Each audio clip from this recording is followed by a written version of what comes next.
جلك برت إن شاء الله أستاذ كينا أستاذ سراج علي إن شاء الله إسان دبنا. السلام عليكم ورحمة الله. Haasayaa turre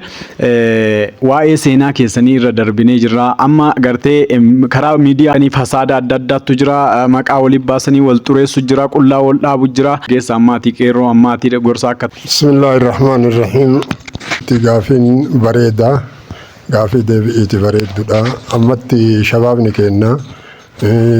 shaabbaan teenna ta dargaggeettiin dargaggeessi hamaa jiru, wanni deemaa jiru waan namatti tolu miti. Dargaggeessi kennallee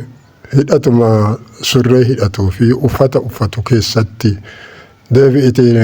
waan islaaman fakkaanne waan deemuuf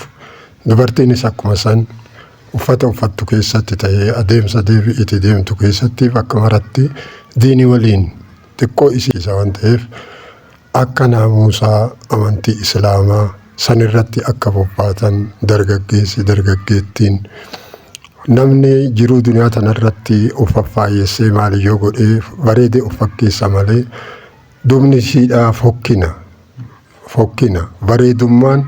akka islaamni jedhutti akka islaamummaan jedhutti akka diinal islaam jedhutti yoo jiraatan bareedan har'allee bareedanitti borullee fuula rabbiititti waan bareedan waan ta'eef shabaabtoota kennaan dargaggeessa dargaggeettii kennaan manni caatii manni alkoolii manni deebi'i qumaarii waan nu fakkaatu miti waan amantii islaamaa fakkaatu miti kanarraa deebi'a gara masjidaa gara madrasaa gara deebi'iti waa dhaggeeffachuu bakka da'awaa masjida jumu'aa jama'aa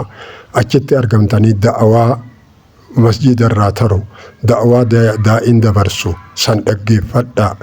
akkaataa itti jiraattan boru fuula rabbiititti ka itti milkooytan haadha teessan abbaa keessan haala itti kabajanii الجنة تحت أقدام الأمهات جدا جنني فانا هذا سنتي أباكي سني جل جرا جدا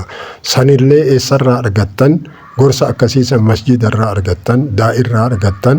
ورا دائي كان دوكا ديف إتديمودا ميديا أدا فيسبوك وان أدا تراك ديموكا أكسين laalcha fillee ka waan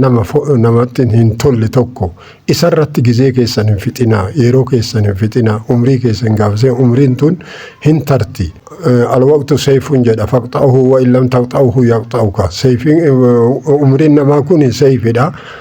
isii muri ati yoo ati isii murtee bira taruu ka dadhabdu taate deebi'iti innu si mura maal si mura jechuun garan taanetti si darbaa jechuudha akka garan taanetti akka hin darbamne karaa gaarii gara naamusa islaamummaatti akka achas deebitan masjidatti akka deemtan akka deebi'iti ilmaan keessan warri kuwwan illee warri miidiyaa kana dhageettan ilmaan keessan barsiifadha ilmaan keessan gara masjidatti itti ergadha warra keessan salaatatti kakkaasa ijoollee durbaa teessan salaatatti kakkaasa dura badiin eessumarraa ka haadhumaaf abbaarraa deebi'iti ka haadhaaf abbaan ijoollee ofii yoon to'atin waan inni ree maaliyyoo godhee olii gadi deebi'iti fokkatee deemu kana lakki hin taane nan fakkaatu nun fakkaatu jettanii yoon jedhin intala durbaa jilbarratti ol deebiftee qullaa isiidha deemtu ka deebi'iti maalii huccuu qallaa ofitti maxxansitee isiin deemtee harma badheetti baaftee isiin deemtu kana deebi'oo haadhaaf abbaan hin loliiniin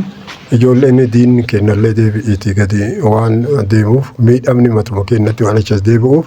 karaa saniin naamusa kan akka eeggattanii deemtan ergaa masjida Khaalid ka deebi'iti